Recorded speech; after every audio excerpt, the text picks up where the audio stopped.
Nou, waar ben je nou? Muzikanties. Hé! Je moet er graag spelen? Of net dan? Alsjeblieft, doe af nog één optreden zien.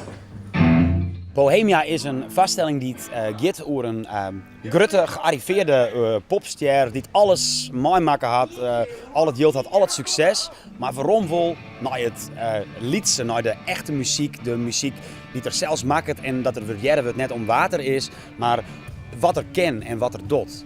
En daarom reizen we er aan naar een kunstensvrouw die wij dan Bohemia nemen. En in die kunstensvrouw krijgt het te maken met mensen die wrakselen, met geld, met inkomen, maar ook met inspiratie en met alles daaromheen, alles wat een kunstens inkomt.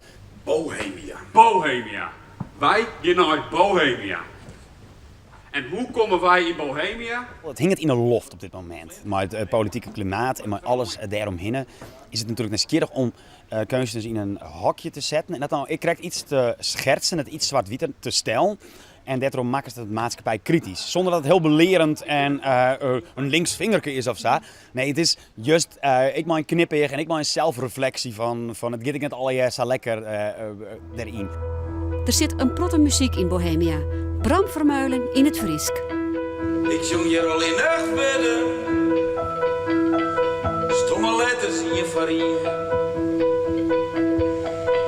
En dat ik ze raas of fluisteren, ze binnen beschreeuwing en het meer. Maar hoeveel letters schreeuwst om zeer? Maar ik lekker rocken met AC/DC.